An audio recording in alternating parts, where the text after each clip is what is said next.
Welcome to Ray Moore Live. Join us as we discuss current events, history, apologetics, and more. We're making education, families, and America great again. Here's Ray. Well, welcome to Ray Moore Live on this August 20th. We've got a special guest this morning. We'll be getting into that in a few minutes, but thank you for sticking with us. And we've got my wife and I are going to be celebrating our 50th anniversary on Friday, the 23rd. So pretty memorable day for us, and kind of reliving it the last few days. I was in officer candidate school at Fort Belvoir, Virginia, and we've been June, July, August of '69. It was in the height of the Vietnam War, and I was graduating, and on the 22nd of August, I got my little shiny gold bar, and then on the 23rd of August, I walked across another stage and got married. And so it's been 50 years, and it seems like yesterday. We're going to go down to Charleston, to the Citadel, which is where I graduated, and go back to the chapel that we got married in. And interestingly enough, Gail's mother and father were married there in 1941, and we got married there in 1969. And then my son and his wife were married there in 1995. So we've had a long tradition with the Citadel Chapel, the Summerall Chapel. So we're going to celebrate Friday the 23rd, just kind of hang out in Charleston, which is Gail's hometown and where we met. And then I guess we're going to gather with our children and grandchildren on Saturday the 24th. And nothing big, nothing fancy. We just made a big milestone. And that's what the life is all about, celebrating milestones and creating memories. However, today we got kind of a sad report to give, but important nevertheless. And we have a special guest, Richard W. Hawkins, who is a new friend to me, but not a new friend to our mutual friend, Dan Smithwick. I've worked and palled around with Dan since the mid-'80s. You may know Dan as the founder and creator of the Nehemiah Institute, which is a worldview testing organization, but they also provide Christian worldview curriculum. And we're partners in a new organization called the Christian Education Initiative. And I'm the chairman, and Dan and Dr. Max Lyons of Foundation for American Christian Education is the co-chairman. Let's put that up real quick. Here we go. This is our webpage for christedu.org. christedu.org, which is the URL for the Christian Education Initiative.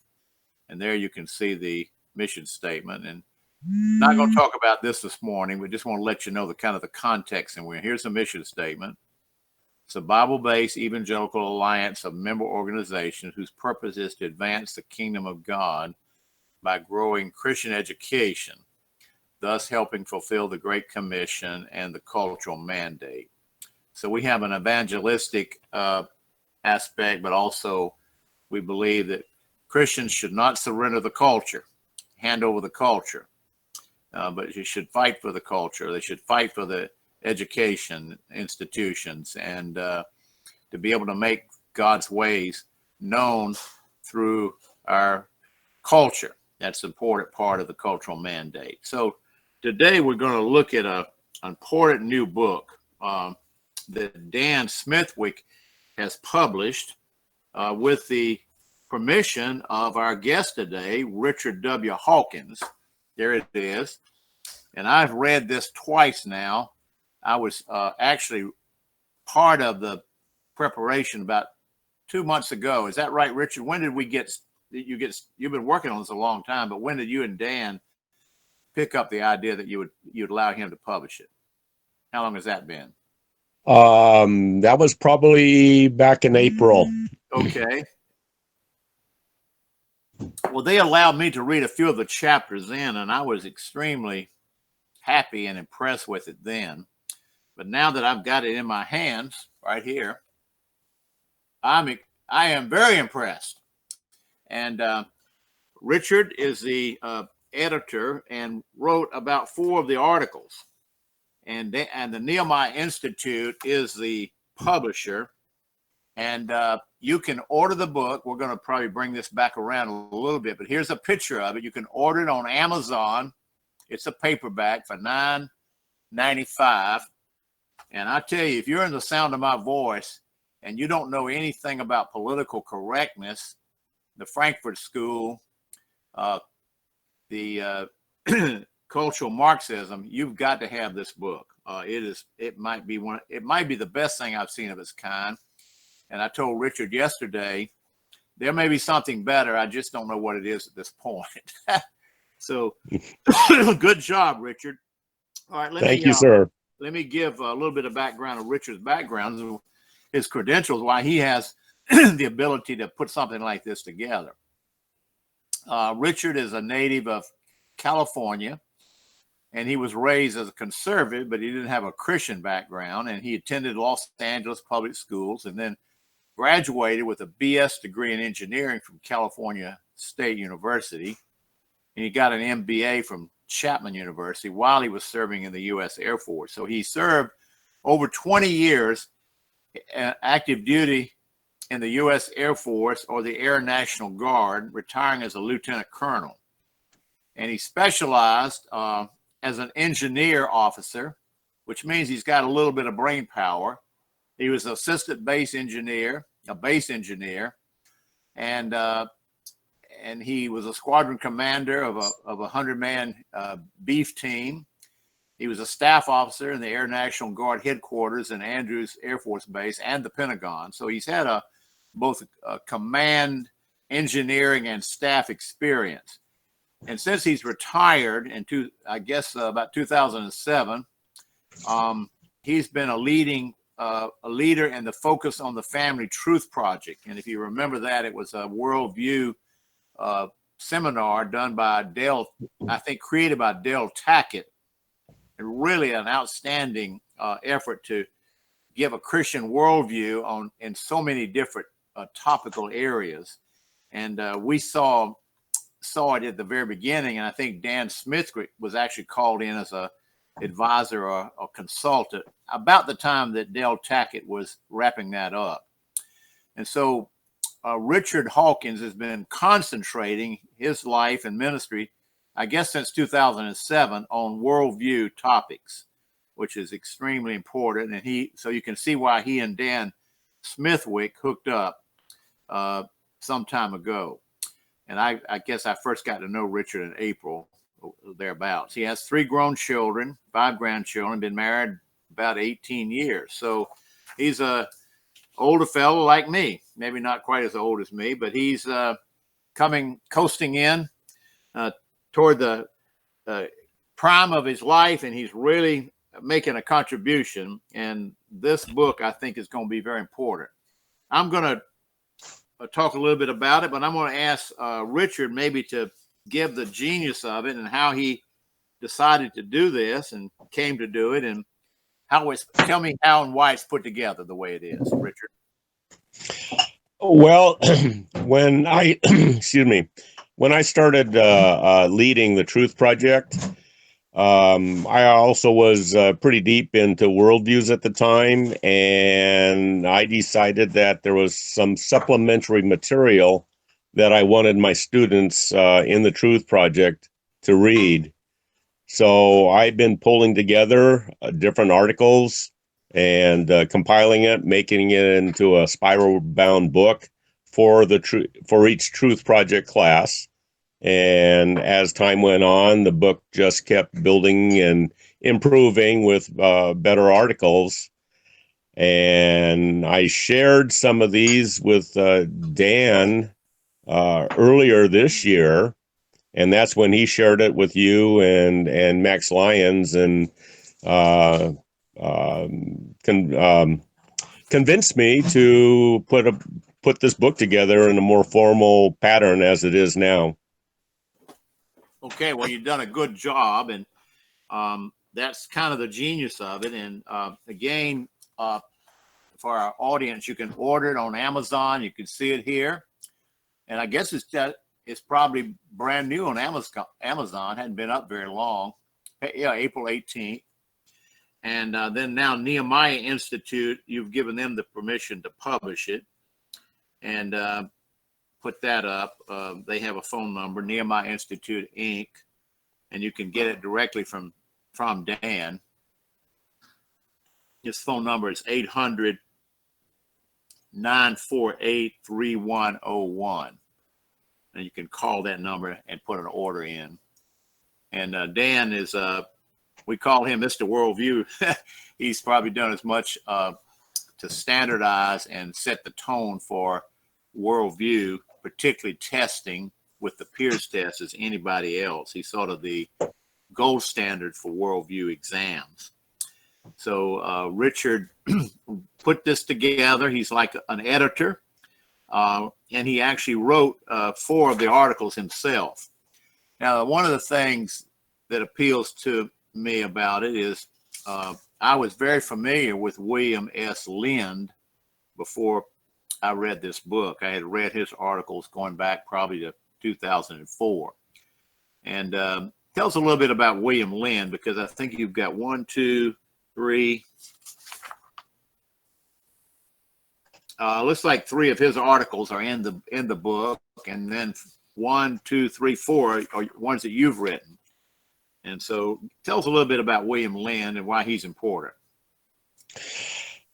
Well, William Lind is very conservative, and in the process of studying and putting together the books for the Truth Project, political correctness became one of the big terms that I started researching and looking into.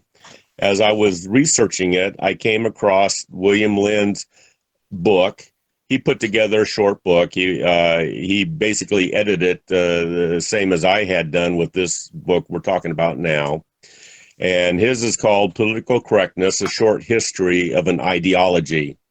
And that was the spark. The beginning of my book includes William Lind's Political Correctness, Short History of an Ideology. And I contacted him and got approval to print his book.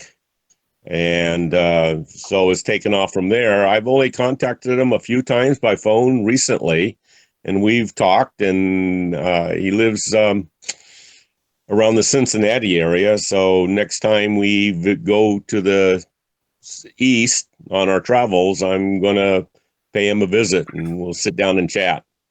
But that's as much as I know about William Lind. A few more things. I think this might be in the book itself, but he was like an aide and the late Paul Weyrich, probably one of the most important men that most people haven't heard about. But Paul Weyrich is sort of the godfather of the conservative and Christian right, and a worldview thinker, great political strategist. He's the founder of the Free Congress Foundation. And William Lind was a writer and a researcher for Paul Weyrich. And Paul Weyrich was somebody that Jerry Falwell and James Dobson and Pat Robertson, some of these luminaries, looked up to. And I think he passed away 8 or 10 years ago. I knew him through some organizations that we were in together. And toward the end of his life, he began to promote homeschooling and Christian schooling more. And he had always been a political activist, and he probably trained, I'm talking about Paul Weyrich now, I would say he trained hundreds of people, primarily on the Republican side, who ended up becoming governors, U.S. senators, congressmen. He was the trainer. He had campaign schools, and a lot of our top conservative leaders went through his campaign schools. And he really made conservatives and Republicans winning political office easier than it had ever been. And William Lind was probably one of his speechwriters, and he was influential with Paul Weyrich. I want to say as an aside that a few years before he died, I was at a meeting with him, and the Exodus Mandate was probably 5 or 6 years old at the time, but it was still new. And it was a new idea to a lot of conservatives. Many conservatives were talking about fixing public education still at that time. And Paul said this to me, and I've got two witnesses. He said it to me out in the hallway of a large conservative leaders meeting. He said, Ray, you're doing the right thing and trying to get Christians and conservatives out of public schools and the homeschooling and Christian schooling. He said, the conservatives, when they win elections, they still lose because the culture always trumps politics, which means that when we win, the culture still overwhelms the political gains. And so our people are overwhelmed. And so he was really arguing that in the end of his life for homeschooling and Christian schooling. All right, let's see. William Lynn wrote 3 of the articles. Ken Cribb, 1. We know him.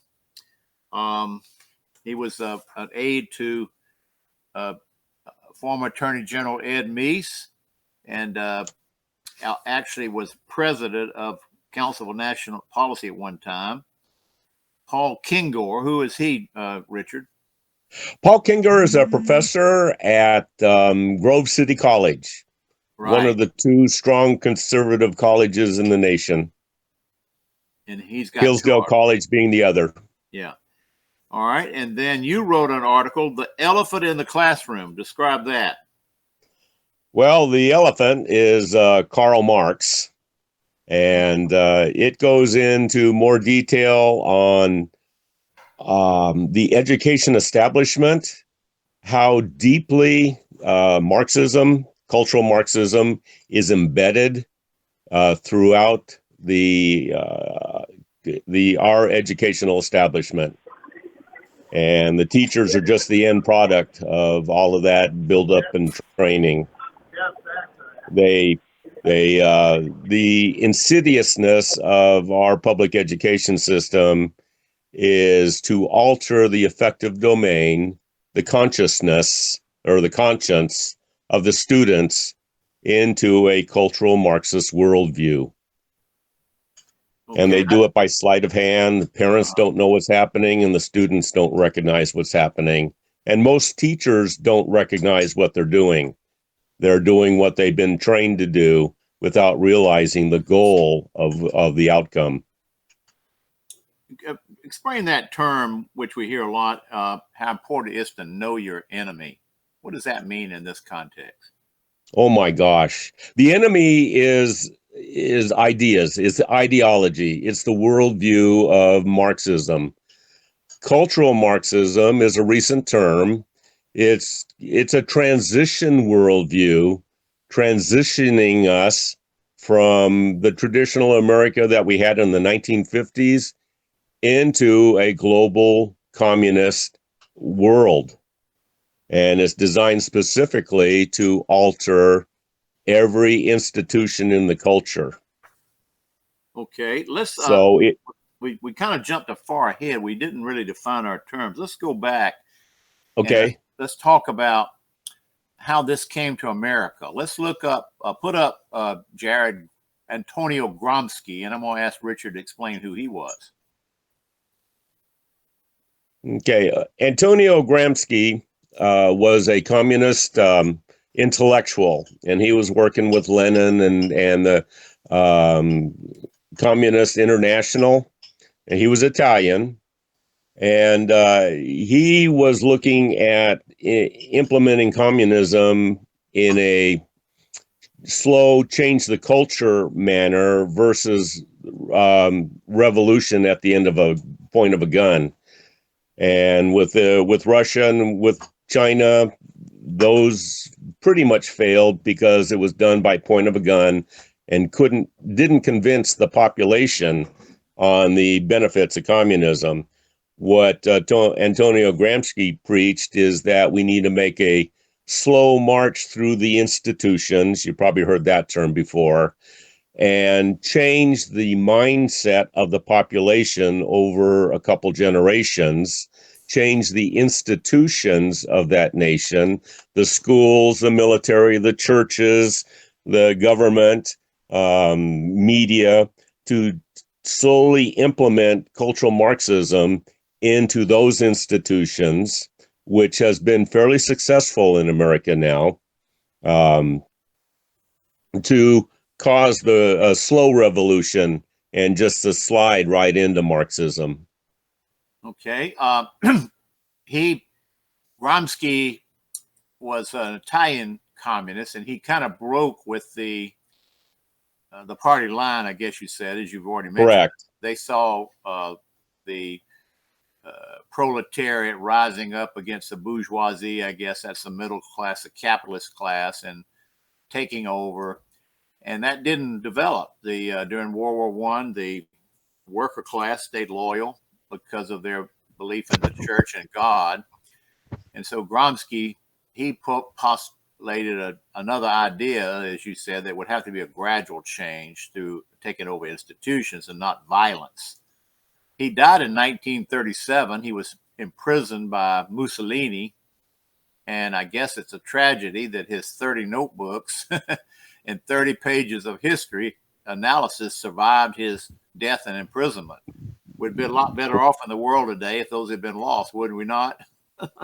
Gramsci he's probably one of the most important Marxists that ever came out of that movement. Right. Yes. Most important man that nobody's ever heard of, because he's the Marxist that's most influenced the United States.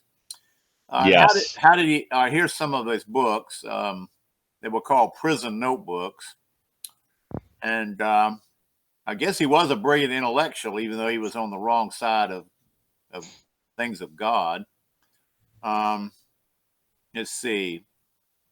He integrated Machiavelli's ideas, other, I guess, philosophers of that time, because Machiavelli was much, much before Gramsci. Right. He commented on nationalism, the French Revolution, fascism, religion, popular culture. So he dies in 1937. I believe that's the year. Mm-hmm. And he was pretty young still. And who picked up his ideas at that point? Well, there was the German communists that saw that the spreading of communism in Europe had failed. Basically, what happened after the revolution in Russia, the Communist International had a plan to spread communism to the surrounding European nations. And as you had noted before, the citizens of those nations didn't accept it. They pushed back and said, we don't want this. They're happy with the way life was. So the Communist Party in Germany got together and they created what they called the Frankfurt School. All right, post and that, they Jared. were based. All right. I'm sorry, what was that? Jared's going to post that, the Frankfurt School, while you talk about it. Okay. And they were implementing Gramsci's ideas on how to spread communism through the world as a slow march through the institutions.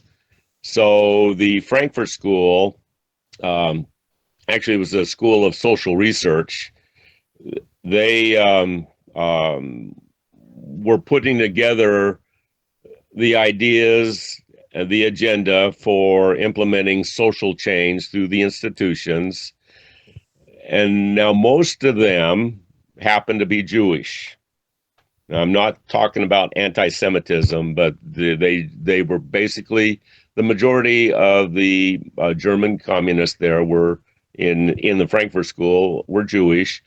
Hitler came into power, and in 1933, they knew they had to get out.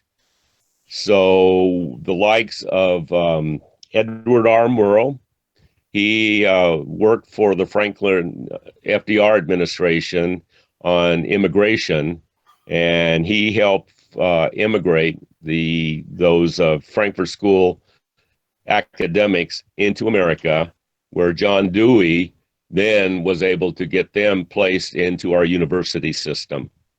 Wow, that was a historic moment, wasn't it? That was about 1933. Is that correct? 1933 time frame, yes. And they just sort of hung around, and then it just sort of spread. Some people argue, Richard, that the impact of the Frankfurt School is overrated. I don't think so, but would you comment on that?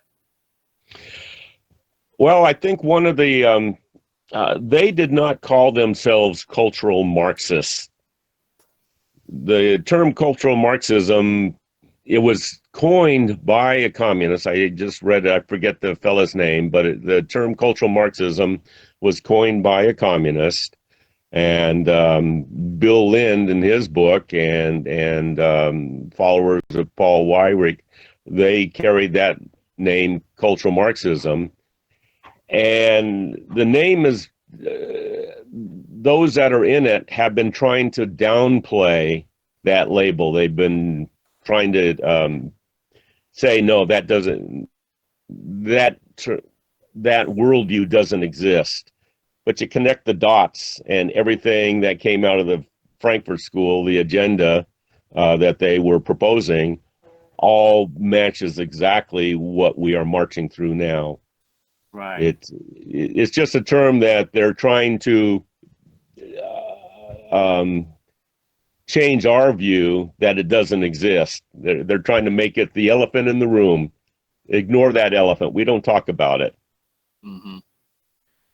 I have known about this a number of years, and I'm just not quite sure when I first became aware of the term the Frankfurt School. And it might have been through Richard Lind, but it preceded that. But I think when I began to read his articles around 2004, I realized this was a serious thing.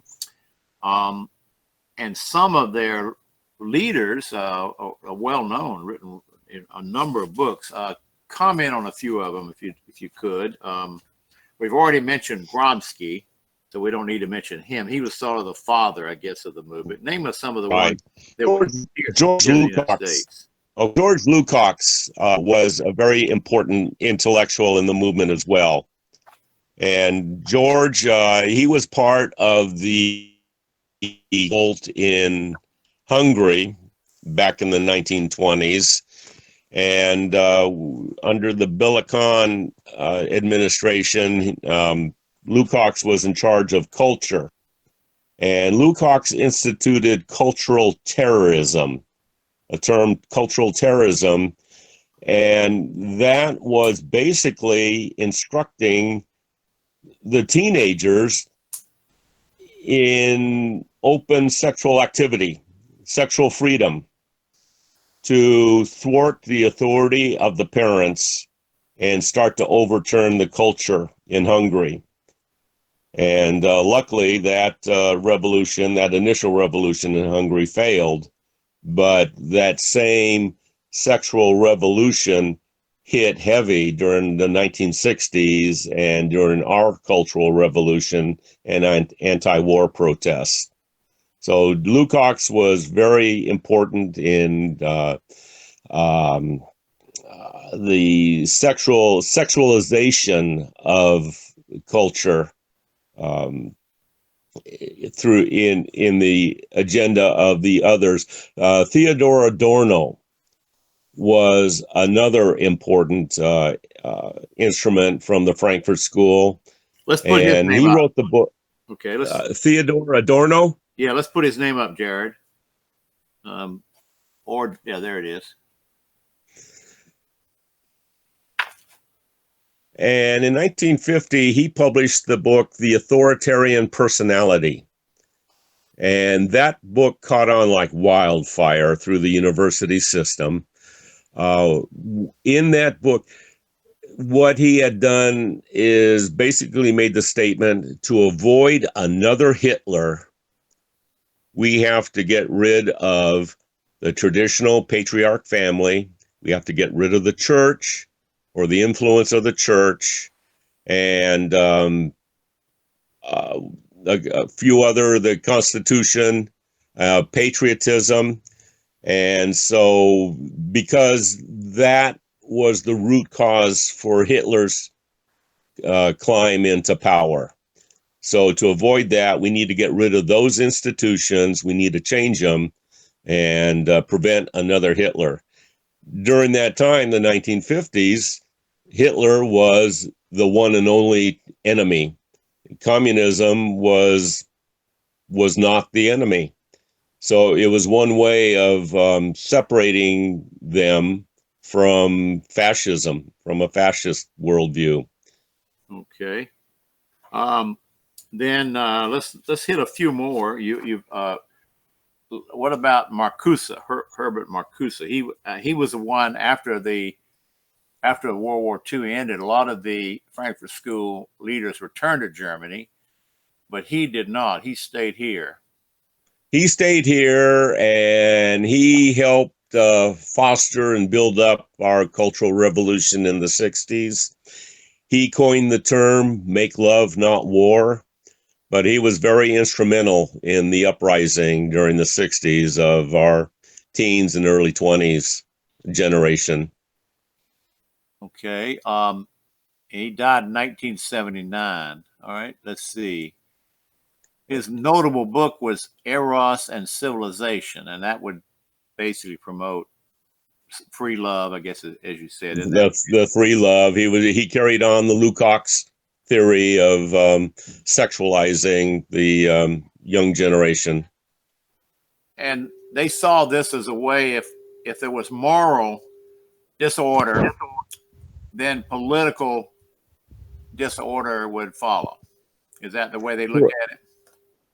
The way they look at it pretty close to Saul Alinsky, create the chaos.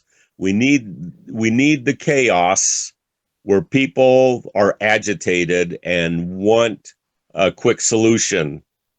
And then they start looking at government to come in, the shining armor on the white horse, and to restore order.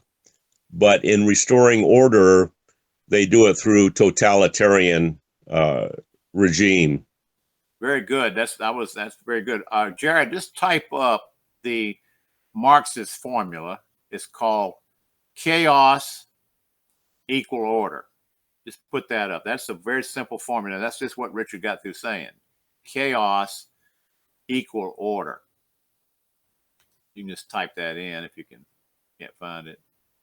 Chaos equal order. Now, they don't mean the kind of order that you and I want, a Christian order. They mean a Marxist totalitarian order.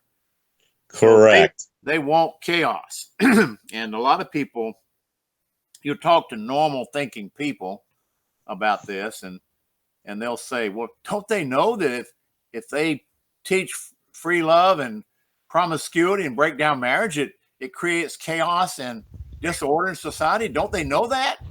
Yes, they know it. Yes, they do know it. That's why they're doing it. And you can talk to some very naive, gullible Christians, and somehow because they don't think that way, a Christian won't think that way, a conservative doesn't think that way, they just figure that normal people think like they do. Well, they don't. The Marxist wants chaos. And that's why we're seeing all this rioting on campuses and things like that today. They're feeding that because they think if there's breakdown and disorder and chaos in society, they will seize power and impose their order. This is exactly what happened in Russia in 1917. They did all kinds of things to break down the order. It wasn't that the Tsar and that regime was a good regime. One thing they did was flood the Russian economy with counterfeit, I forget what the currency, I guess, is it ruble? So they just flooded it. The ruble? Yeah, they just flooded the society with counterfeit money so that the money was worthless, and that helped bring in chaos, and people demanded order. And then Lenin steps up and he says, "Here I am. I will bring order." And so people go for it. And so Richard just explained that, and that's what they want. And you've got to understand these people are evil, and they want chaos. All right, let's see. And that's also based on the Hegelian dialectic. Okay, explain that. Very good. Hegelian dialectic is you come in with what they call a thesis. You come in with what they a statement. The patriarch family is a strong unit. Yep. Post that up there. I see it on the top. That would be called the synthesis. And then the Marxists would come in and say the patriarch family causes slavery of the children would be the antithesis. That creates the tension, the chaos. Okay, there it is. This is an important term too. And so now they're all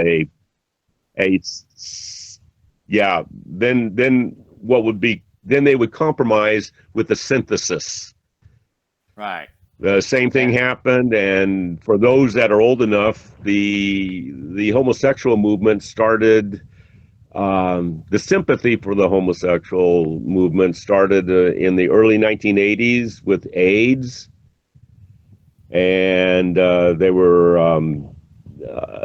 wanted the population to feel sorry for those that contracted AIDS, and forced the government to start funding millions into research to combat it and whatnot. But the synthesis was homosexual behavior is a sin. It's we don't want it in our culture. And then the synthesis comes in and says to add sympathy for the homosexual, society needs to start taking a look at cures for them. And so the outcome is a compromise into slowly accepting a homosexual movement. And it's been very gradual, but more and more each step of the way.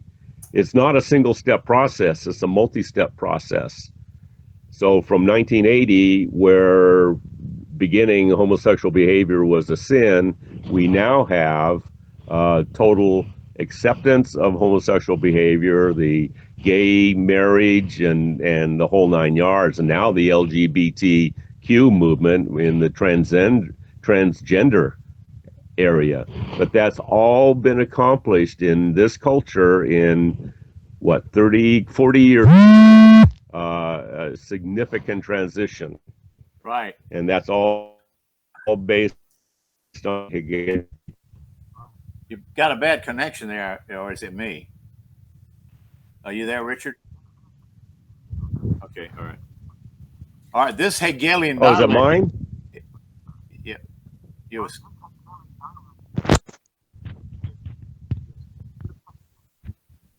Oh, I'm sorry. Okay. I mean, Hegelian dialectic is something that Karl Marx incorporated into Communist Manifesto, and it's something that the Frankfurt School had incorporated heavily. Same with Saul Alinsky and his rules for radicals. Yeah, this is a very, very important. Did we lose connection? I hear him. Okay.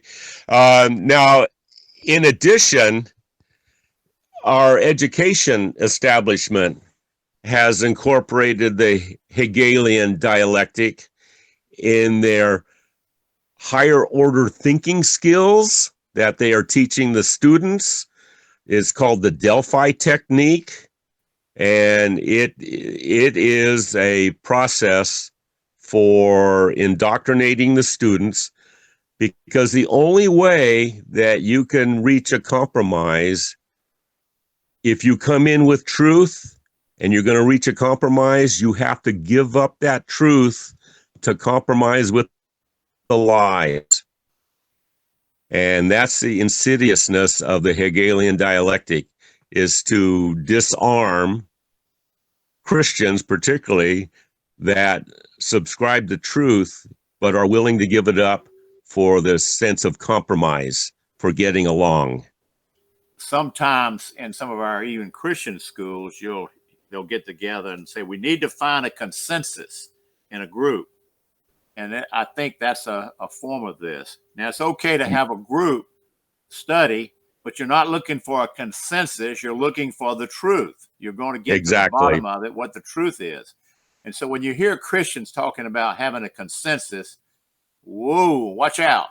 It may be they've subtly bought into the Hegelian dialectic and they've been trapped into the Delphi technique. And I actually hear that from time to time in Christian schools. I don't want a consensus. I want to find out what the truth is. Now, again, it's not that you couldn't have 2 or 3 students researching on a project and trying to come up with the truth, what really is the truth of the matter, but you won't call it a consensus. That's where you blend error with truth and mix it together. All right, this is going real good, Richard. We appreciate this. Let's take a minute, and we still got about about 20 minutes. Dan Smithwick wrote a real good foreword in the book, and he asked the question, what does this have to do with Christians? Why should we care about it? This is worldly philosophy. It's nothing to do with us. Answer that question, Richard. Oh my gosh. It has seeped into every institution of our society. Particularly the media. The media is probably the foremost in this form of indoctrination. And you turn on the TV, the majority of the programs is based on the cultural Marxist worldview. The internet is loaded with it. The kids and the majority of children going to school or going to public school, they're getting indoctrinated in this. It is so important for Christians to be able to recognize it and to be able to stand up for truth and to be able to counter it, but in a winsome manner. But they need to first recognize it. We've been told to not adopt false philosophies and to steer away from false philosophies. Ephesians 4, 11 to 16 hits on it so strongly for the church to be. That up. Yeah, good. All right. For the church, the teachers and pastors in the churches to equip their followers in being able to recognize these so they are not it's called the human cunning craftiness, so they are not tossed to and fro by the trickery of men and cunning craftiness of the deceitful plotting. So they're not tossed to and fro about every wind of doctrine. Well, that's wind of doctrine in America now is cultural Marxism primarily. And it is seeping into the church. It is seeping into that has seeped into the church. And there's a recent article dealing with how heavily it's been seeping into the Southern Baptist Convention. Mm-hmm. Right. By the leaders of the Southern Baptist Convention. And many of the primary dominations have already fallen to it totally. The Episcopal Church and some of the Lutheran sects and Presbyterians, they've bought into it hook, line, and sinker. One thing I like about your book, Richard, and again, I would just commend you. Richard is the edited by William Lynn and Richard W. Hawkins. And Richard has written 4 of the essays. It looks like there's maybe a dozen and a half.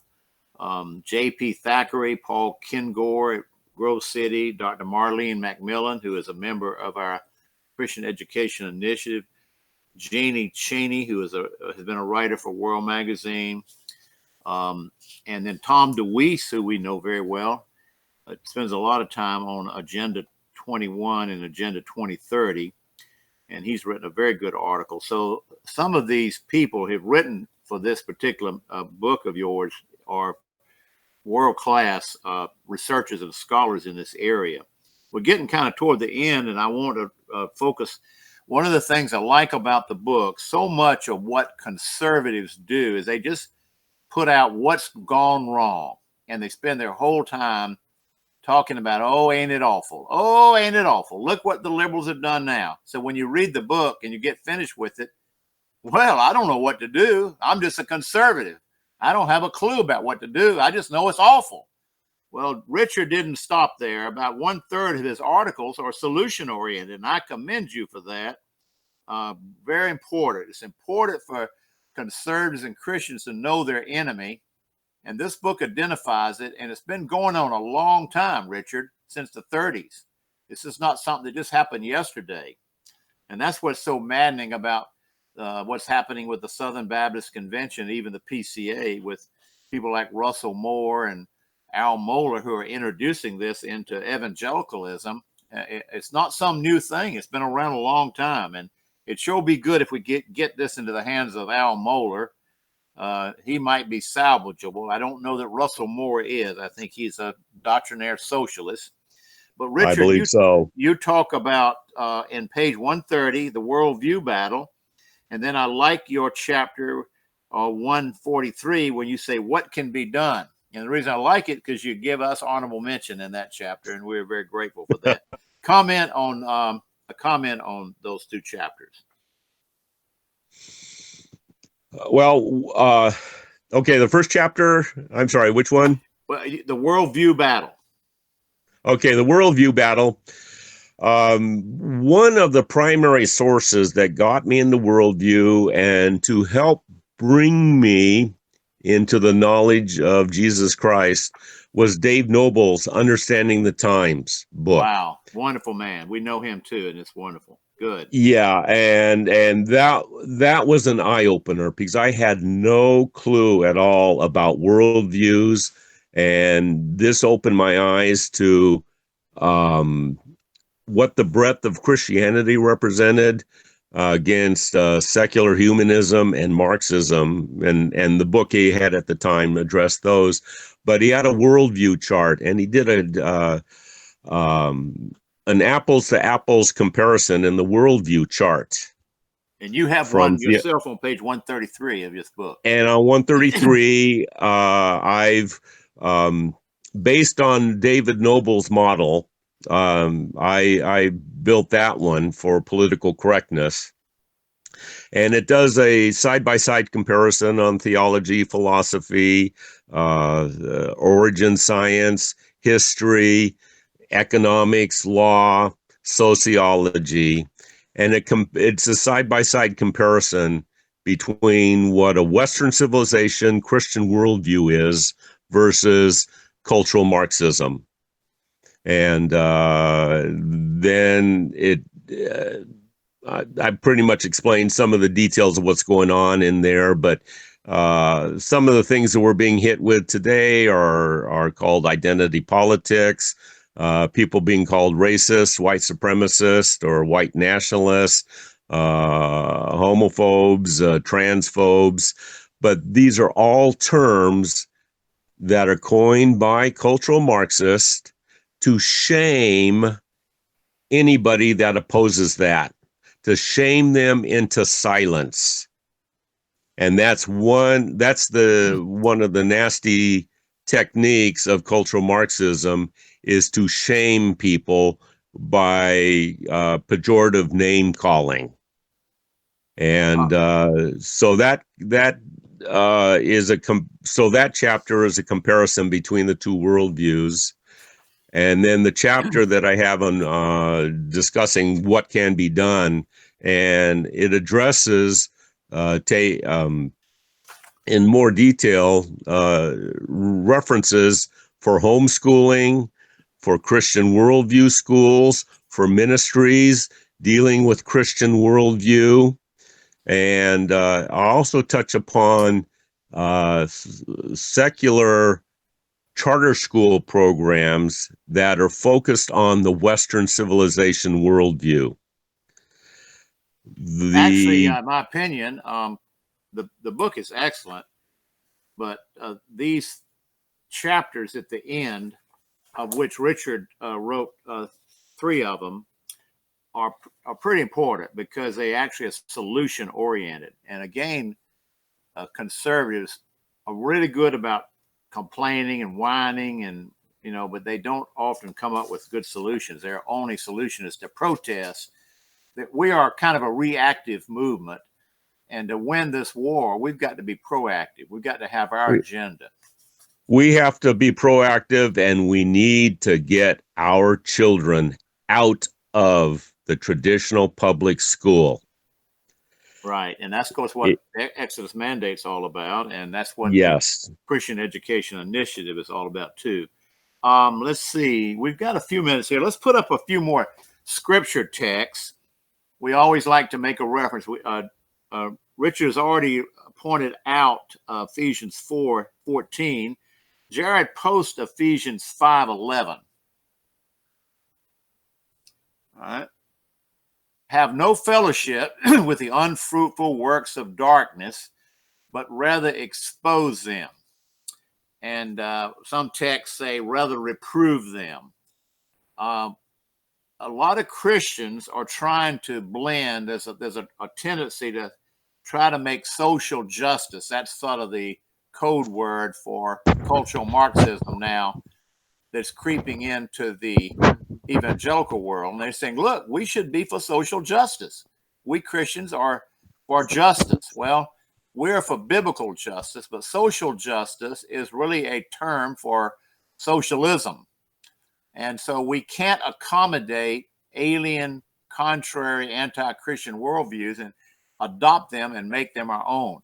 Dr. Voddie Baucham made a presentation at the Gen 3 conference that was actually the Anti-Social Justice Conference on January 16, talking about how evangelicals are trying to take the word social justice and make it their own. He explained in some detail why that's impossible and cannot be done and should not be attempted.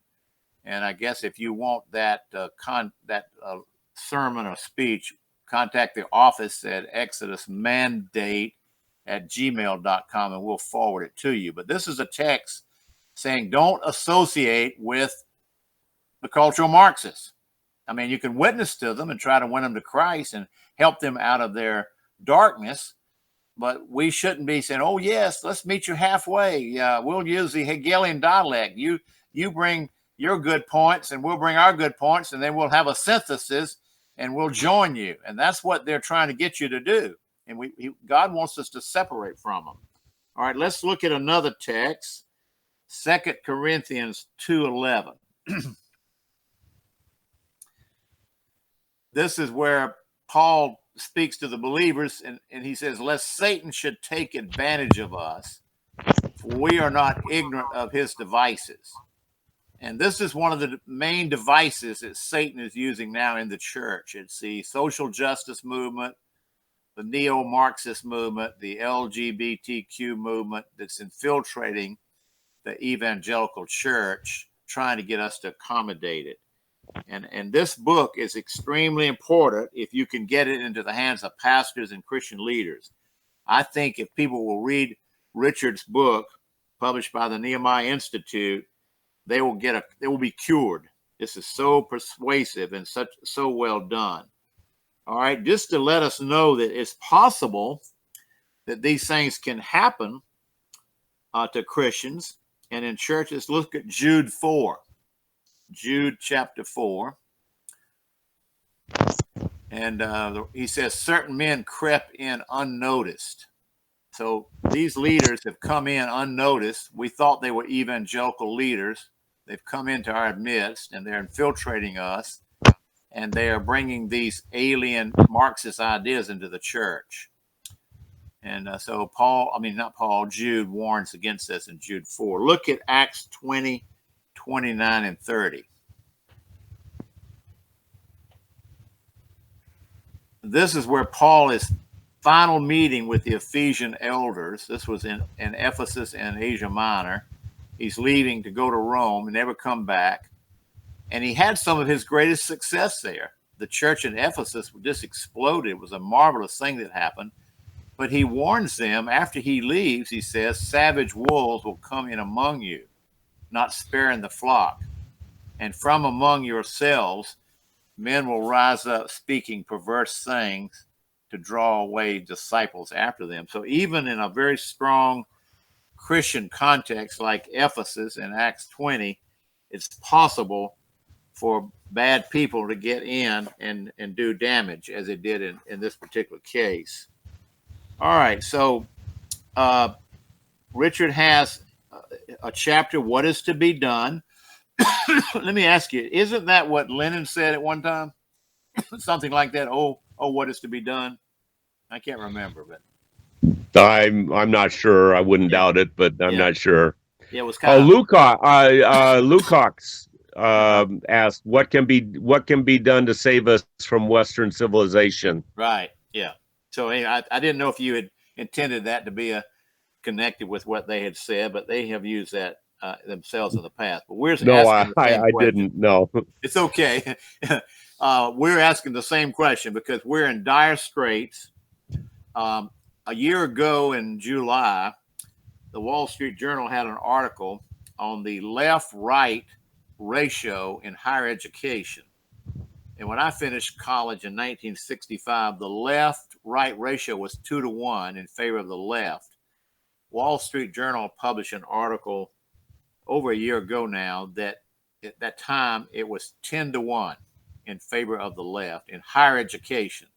I think that would exclude some of our Christian universities that weren't included in it. And then the social sciences, sociology, psychology, philosophy, political science, they have a 98% domination. So we're in real dire straits, and we can see the results of it with all the rioting and things that are going on in culture. Richard, you have anything final you want to say to our audience? And thank you for doing this. And are you willing to put out an email so they could contact you directly? Okay, my email address is rwhawk@frontiernet.net. Okay, rwhawk@frontiernet.net. And if you buy the book, I believe I have a couple references to that email address in a couple of the chapters. The only thing I can add or emphasize, it is up to us Christians to be knowledgeable of the false philosophies that are out there. And cultural Marxism, I'm convinced, is probably the predominant false philosophy that is changing this nation into a totalitarian system that will be willing to adopt a world government and give up the rest of our sovereignty, and to destroy the family, to continue marginalizing the church. We have to be focused on the sphere sovereignty of the individual institutions within our nation, and we need to start to look at helping to build them up, the family, the church, the state, into a constitutional republic again, commerce into a trustworthy moral entity, and to focus in on our local communities and away from the federal government and the growing beast. We commend you for what you've done and putting this into a book form, and we commend you for your 4 chapters, which are excellent, but also you picked some really great writers with other chapters. You picked the right people, and we've known of William Lynn's work for a long time. I want to compliment my good friend Dan Smithwick for having the good sense to publish this and for you allowing him to do it. And I believe that with the Christian Education Initiative and other efforts, we're going to really make sure this gets out to a lot of key leaders in the next couple of years. I think it's absolutely essential. And it may be the best book of its kind that's currently available, with the mixture of the articles that you have, because 1/3 of it deals with solutions. So we are very happy to recommend this book, and I think we're going to be trying to do our part to make it go. And you keep working, Richard. You really you've come up at a good moment in the need of the country and the church. All right, Well, thank you very much, sir. Is anybody on? I see a few guests. I didn't leave much time for discussion today. Does anybody want to say anything that's on there? We'll give you. We got a late start. We'll take an extra minute or two, even though time is up. Okay, anybody want to say something? Get the book. You can order it on Amazon or order it from Nehemiah Institute. All right, well, thank you for being on today, and I'm going to close in prayer. Father God, we thank you for raising up Richard Hawkins at this important moment in the history of our country and the church, and we thank you for the other writers that are in this volume. Thank you for his contribution, his 4 articles, and for others as well. And we pray that this book, Political Correctness, a Deceptive and Dangerous Worldview, will get wide circulation, particularly among leaders and opinion makers and scholars and educators. Now, we thank you for the program today, and we ask you to keep us moving forward. In the strong name of Jesus, I pray. Amen. Amen. This is my story, and I'm sticking with it.